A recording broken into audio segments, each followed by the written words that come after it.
하나님 당신을 사랑하십니다. 인사만 잘해도 복받습니다. 예수 안에 당신이 최고입니다. 입술로 고백한 될 줄 믿습니다.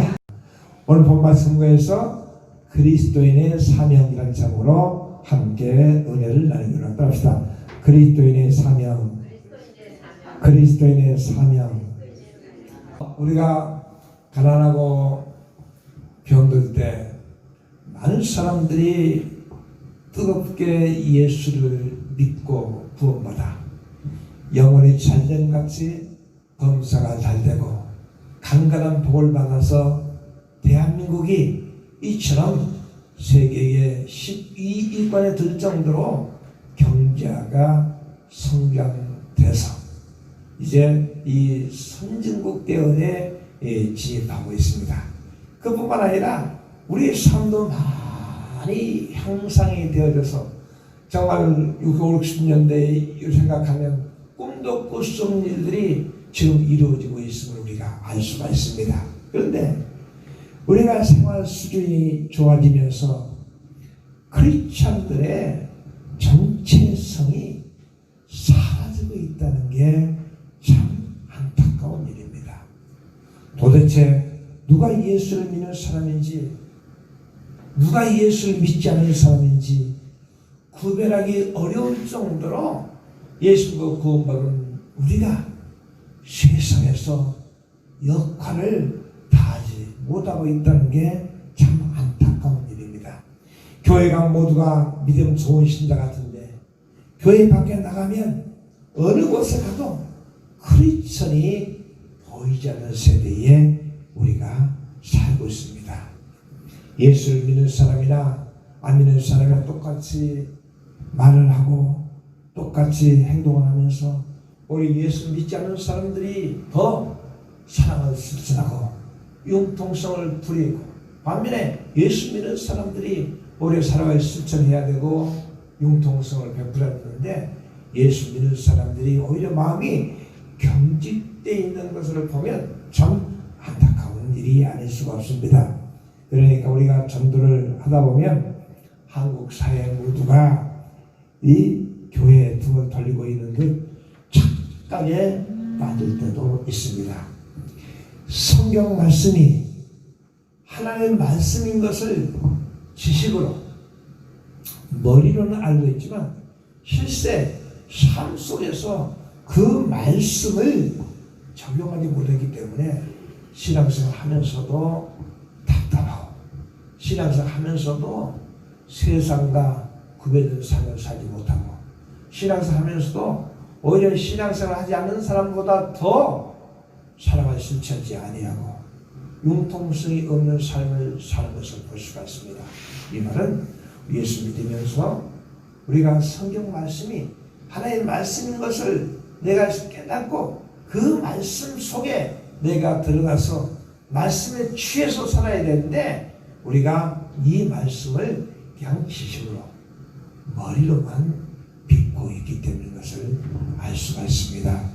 특별히 새벽 기도를 하지 않는 성도들은 하루일라도 하나님을 생각하지 않아요. 심지어는 우리가 대중기도 교회에 나와서 다른 사람 앞에는 우리가 식사하면서 하나님께 감사 기도를 드리면서도 우리 삶 속에 집에서 식사하면서 생활 속에 기도를 잃어버리고 사는 경우가 많이 있다는 것입니다. 마치 기도를 남에게 보이려고 하는 것처럼 기도를 하는 사람이 많다는 것입니다.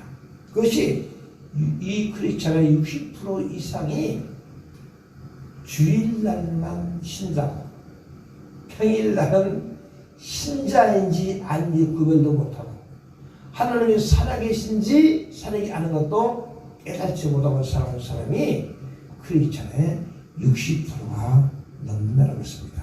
그래서 우리가 진정으로 성경 말씀이 하나님 말씀을 믿는 성도라면 우리가 매일 새벽 기도를 통해서 하나님의 임재를 깨닫고 새벽 기도를 통해서 하나님 찬양하고 말씀을 상고하며 그 말씀을 받아 하루를 살아가고 하나님께 일용할 양식을 주신 것 감사해요.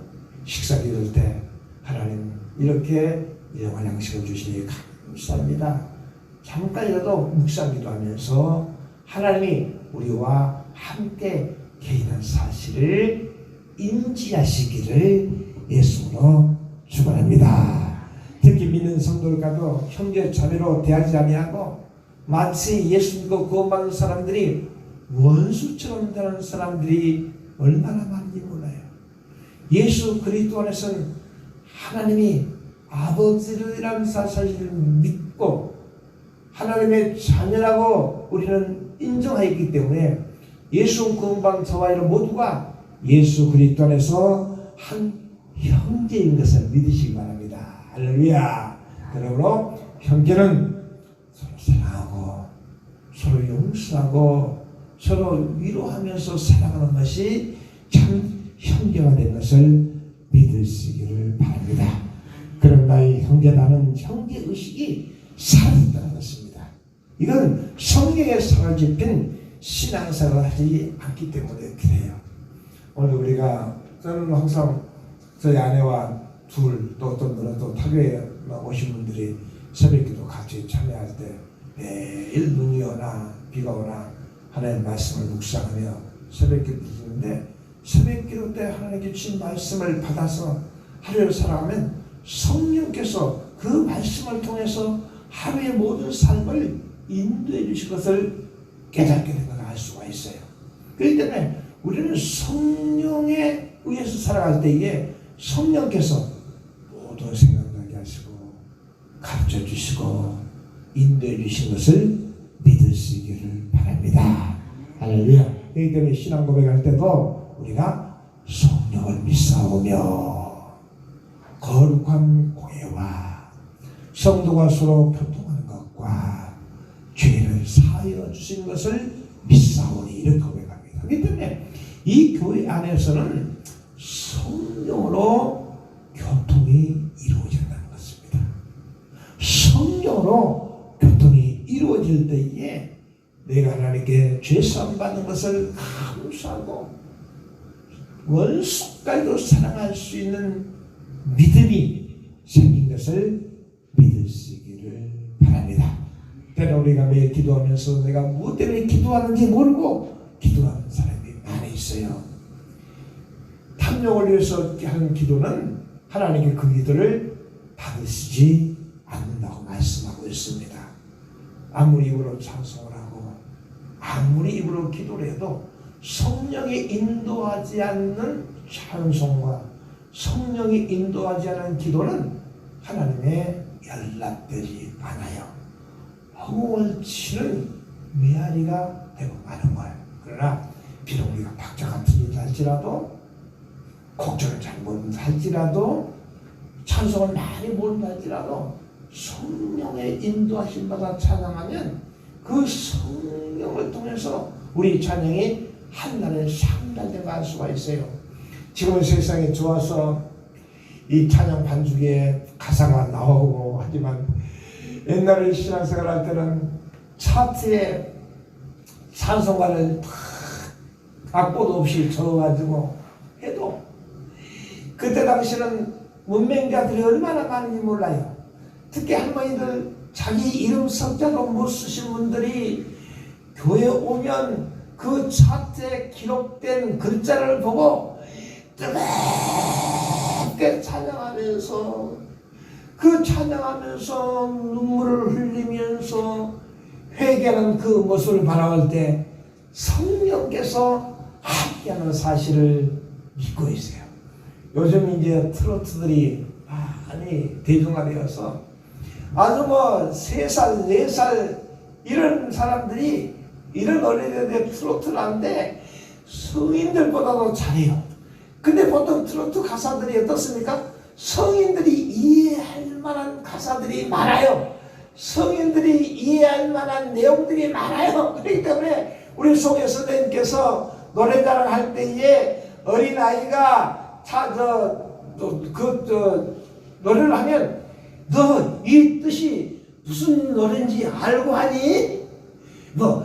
3살, 4살 노래 인생은 나그네기 하고 이별을 말하고 사랑을 말해요. 자, 그들한테 물으면 그들이 비록 세상 노래를 부르지만 그 가사의 뜻을 배우지 못했지만 그 가사의 뜻을 알지 못하고 노래를 하면 감동이 없어요.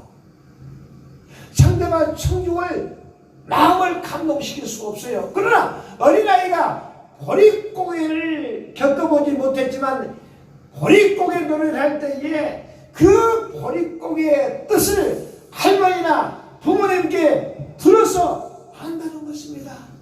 그 보릿고개를 체험하지 못했지만 그 뜻을 알고 노래할 때 자기도 은혜가 되어지고 할렐루야, 듣는 사람도 감동이 되어지지만 가사만 달달 외워가지고 보릿고개의 뜻도 알지 못하고 사랑이라는 뜻도 알지 못하고 이별이라는 뜻을 알지 못하고 막걸리라는 뜻도 알지 못하고 노래하면 입에서는 부를지 몰라도 내 마음에 감동이 없어요.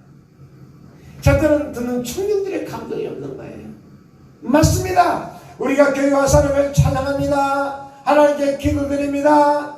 이 하나님의 뜻을 알지 못하는 찬양, 하나님의 뜻을 알지 못하고 하는 기도는 헛뭉치는 메아리 같다는 것입니다. 오늘 성경 그렇게 말하고 있습니다. 많은 사람들이 시대가 발전해서 많은 사람 성경 말씀 지식을 하고 있지만 이 말씀을 내 말씀으로 받지 않기 때문에 설교를 들어도 감동이 없고 전도를 해도 지식을 하기 때문에 상대방을 감동을 줄 수 없는 것을 알 수가 있어요. 그러므로 우리 예수 그리스도에서 군대 가면 전우회라가 있듯이 우리 교회 나오면 예수 믿는 사람은 예수 그리스도 안에서 한 형제요 한 자매인 것을 믿으시기 바랍니다. 한 자매요 한 형제라고 믿는다면 예수 그리스도 안에서 서로 용서하고 사랑하고 그의 아픔을 어루만져 주는 것이 진정한 형제요 자매인 것을 믿을 수 있기를 바랍니다. 호세아처럼 방탕한 여인도 용서하고 사랑할 수 있는 그리스도인이 되었는 것입니다. 예수님께서는 무시무시한 율법 앞에서도 현장에서 가늠하다 잡힌 여인을 용서해 주신 것처럼 정말 예수 그리스도 안에서 예수 믿는 사람들이 한 형제여 자매라고 믿는다면 정말 예수 그리스도 안에서 형제의 허물을 덮어주며 용서하며 사랑하는 귀한 성도가 되기를 예수로 축원합니다. 할렐루야.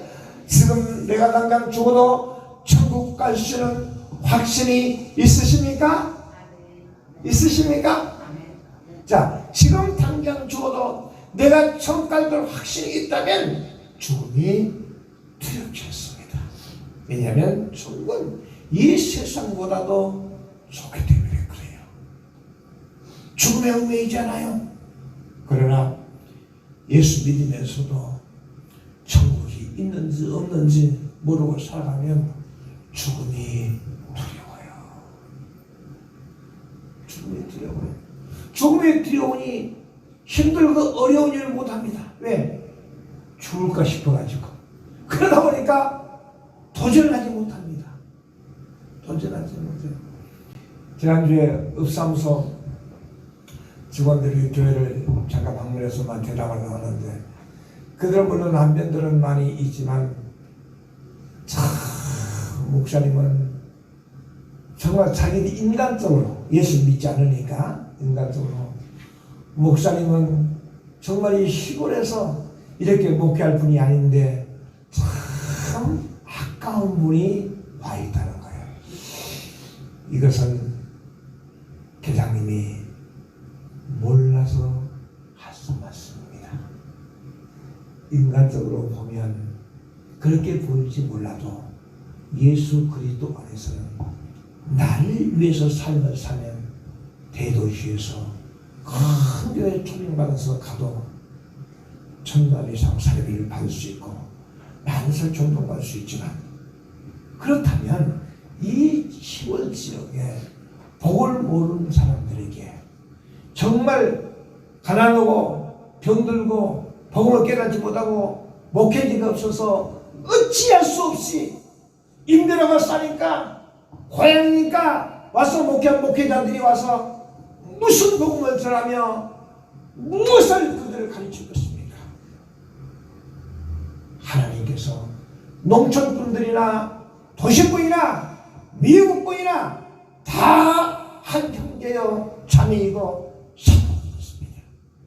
하나님께서는 농촌 노인이라고 멸시하고 강남의 노인들하고 귀하게 여긴 게 아니고, 하나님께서는 강남의 노인들이나 농촌 노인들이나 귀하기 때문에 저 같은 사람을 보내주신 것이고, 할렐루야! 교회뿐만 아니라 지역사회를 위해서 헌신할 수 있는 인재가 있다는 것 얼마나 감사한지 몰라요. 평창읍에 41개 마을이 있는데 그 중에서 마을마다 발전하고 성장하는 그 마을은 귀농, 귀촌 인구들이 많이 유입된 동네가 발전합니다. 그 말은 현재 객지에서 공무원 퇴직한 사람들이, 많은 사람들이 그 마을에 와서 그들이 재능을 말을 위해서 헌신하기 때문에 그 마을이 발전하는 거예요. 우리 교회 비록 적은 성도가 함께 모여서 예배드리지만 평창군에 81개 교회가 있지만 매달 평창군 가난한 사람을 위해서 10만원씩이라도 기부금을 내는 게는 우리 교회뿐이에요. 교회뿐이에요. 우리 교회뿐이에요. 뭐 300명, 400명 이 사례비로 500만, 600만 받는다고 하는 교회도 10만원 크다면 크고 적다면 적지만 못하고 있어요. 그러나 우리는 하고 있어요. 내가 작정한 날부터 매달 하고 있어요. 이것이 무엇입니까?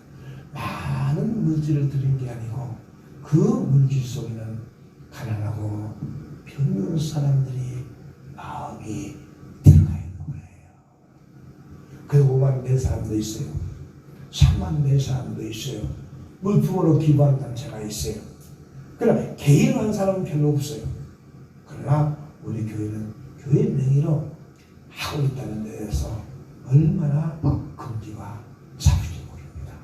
그러므로 우리는 이웃을 섬기는 것은 큰 돈을 가지고 하는 게 아니고, 우리는 내 마음에 감동이 되어질 때 하나님의 가부에 두 랩돈을 받으신 것 같이 정말 여러분이 정말 나보다도 어려운 사람을 생각할 수 있고, 그 여유는 단돈 10,000원이라도 가난한 이웃을 위해서 쓰도록 우리가 마음속으로 작정하고 실천할 수 있을 때 하나님 그 돈을 귀하게 받으신 것을 믿을 수 있기를 바랍니다. 그래서 하나님께서는 이것을 안타깝게 생각한다는 것입니다. 그리스도인이 사명을 감당하지 못하고 있다는 사실을 오늘 책망하고 있으면 알 수가 있습니다.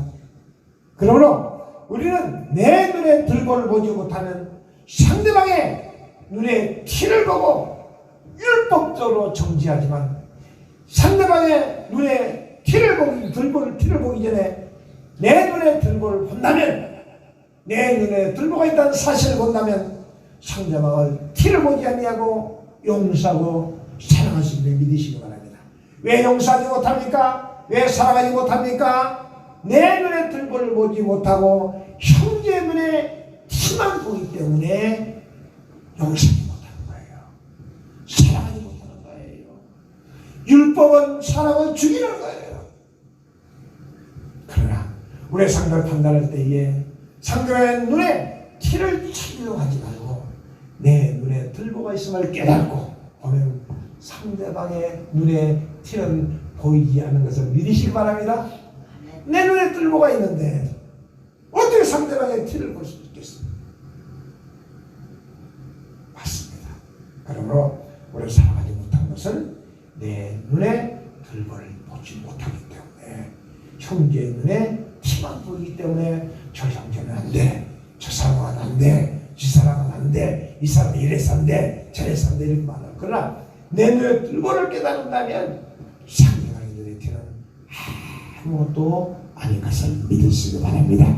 그럼 오늘 본문을 통해서 예수의 제자들을 부르시어 그들에게 어떤 사명을 주신 말씀을 알아보겠습니다.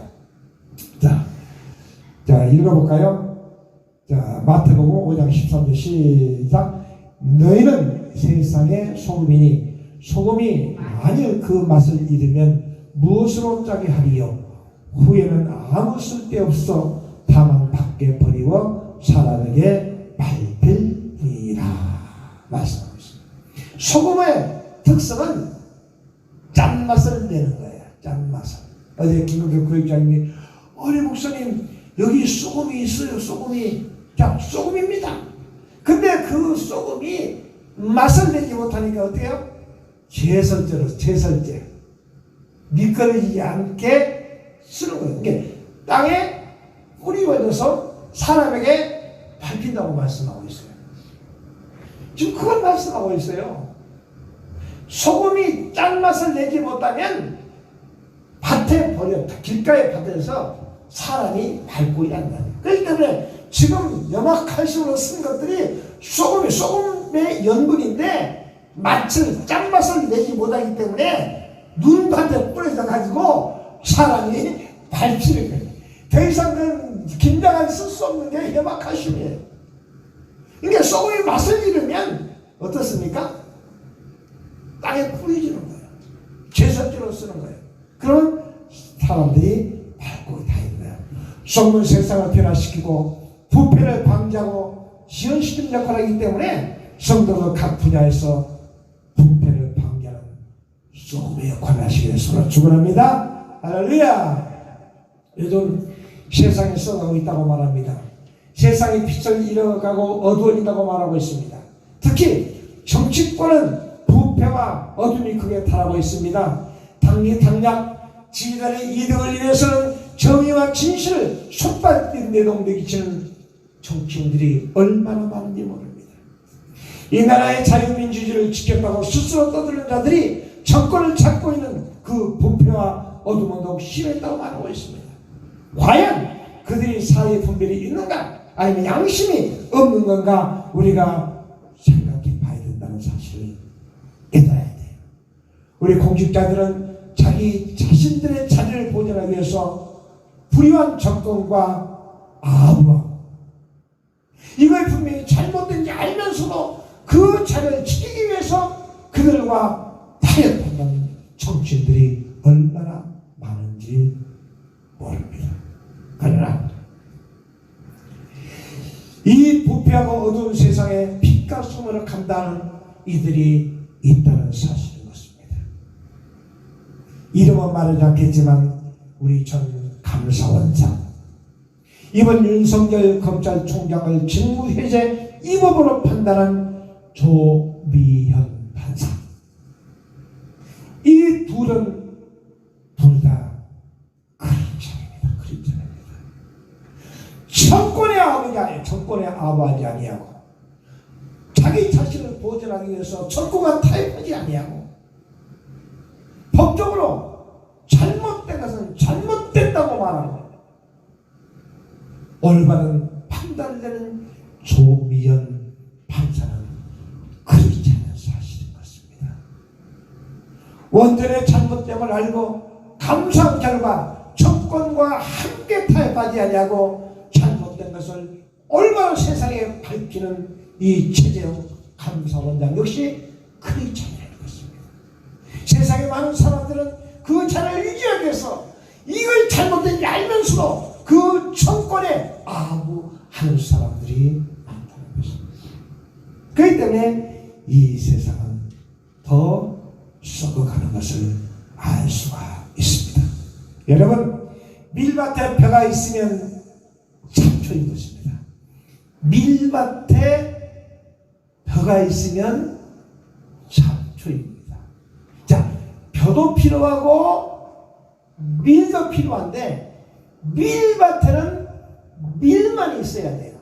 벼가 얼마나 중요합니까? 근데 벼가 밀밭에 있으면 못 피는 거예요. 벼밭에 밀이 있으면 밀도 귀하고 벼도 귀하지만 그 밀은 뽑아내야 되는 거예요. 잡초가 되고 만다는 것입니다. 산삼도 원래는 잡초였을 것입니다. 사람도 마찬가지입니다. 제가 꼭 필요한 곳에 있어야 할 곳에 있으면 산삼보다 귀하고 뻗어나갈 때가 얼마나 많은지 모릅니다. 타고난 아름다운 자신을 제대로 펴지 못하고 잡초로 살아가는 사람들이 얼마나 많은지 모릅니다. 여러분, 내가 보리밭에 혹시 밀이 나는지, 밀밭에 혹시 보리가 아닌지 우리가 생각해야 돼요. 보리도 귀하고 밀도 귀하지만 밀밭에 있을 때는 올바른 역할을 하지만 그 밀이 보리밭에 있으면 뽑힐 수밖에 없다는 사실을 우리가 알아야 됩니다. 그러므로 우리가 늘 예수 그리스도 안에서 내가 그 자리에 있을 때에 그 자리 역할을 감당할 수 있어야 한다는 것입니다. 남들 울 때 함께 울어야 되는 것입니다. 남들 웃을 때 함께 웃어야 된다는 것입니다. 상대방이 마음 아파할 때 함께 마음 아파해야 된다는 것입니다. 사람들이 마음 아파하는데 내가 웃고 있으면 잡초인 것입니다. 남들이 울고 있는데 내가 웃고 있다면 잡초인 것입니다. 남들이 다 웃고 있는데 나만 울고 있다면 그건 잡초인 것입니다. 엎여 나가는 것입니다. 웃을 자리가 있고 웃을 자리가 있듯이 밀밭에 보리가 되지 마시고 할렐루야, 보리밭에 밀이 되지 마시고 할렐루야, 우리는 잡초 인생을 살아서는 안 된다는 것입니다. 그러므로 크리스찬으로서 예수 그리스도 크리스찬의 사명을 잘 감당하려면 더 이상 잡초가 아니지만 크리스찬 가운데에 밀 같은 사람이 있다면, 크리스찬 가운데 적거리가 있다면 이것은 잡초 인생인 것을 알 수가 있습니다. 두 번째는 세상의 빛이라고 말씀하고 있습니다. 자, 시작. 너희는 세상의 빛이라. 산 위에 있는 동네가 숨기우지 못할 것이요, 사람이 등불을 켜서 발 아래 두지 아니하고 등경 위에 두나니 이러므로 지방 모든 사람에게 비추리라. 자, 빛은 높은 데 있어야 어둠을 밝히는 거예요. 빛은 드러내 있어야 어둠을 밝히는 것을 믿으시기 바랍니다. 크리스천들은 어디 가든지 리더대로 사명을 감당할 때에 그 빛이 나는 거예요. 우리가 코로나에서 많은 사람들이 입을 가립니다. 모자를 씁니다. 그래도 그런 가운데도 어떤 사람들은 눈밖에 보이지 않지만 빛나는 사람이 있는가 하면 아무리 얼굴이 잘생기고 아무리 미숙하다 할지라도 빛이 나지 않는 것은 바로 그 등을 켜서 말 안에 두는 것과 똑같다는 사실을 알아야 돼요. 우리는 어디가 되든지 많은 사람들이 비추는 빛이 되어야 된다고 말씀하고 있음을 믿으시기 바랍니다. 자, 예배서 시작 읽어봅시다. 시작. 너희가 전에는 어둠이더니 이제는 주 안에서 빛이라. 빛의 자녀처럼 행하라. 빛의 열매는 모든 착함과 의로움과 진실함에 있느니라. 빛의 열매는 무엇입니까? 나 잘났다고 내놓은 게 아니고 빛의 열매는 모든 착함과 의로움과 진실함이라고 오늘 말씀하고 있음을 우리가 기억하시기 바랍니다. 시작. 이같이 너희 빛은 사람 앞에 비추게 하여 저희로 너희 착한 행실을 보고 하늘에 계신 너희 아버지께 영광을 돌리게 할지라. 할렐루야. 여기 말하고 있어요. 너희 착한 행실을 보고 어떤 사람들이 많은 사람들이 크리스찬의 행실을 보고 아버지께 영광을 돌린다는 것이 이야 저 사람 머리가 정말 하나님이 살아계시네. 저 사람 머리가 정말 예수 믿을만 하네. 이런 사람 하늘을 봤을 때 착한 행실을 보게 될 때 정말 저 사람은 하나님의 자녀가 된 것을 깨닫게 된 것을 믿을 수 있기를 바랍니다.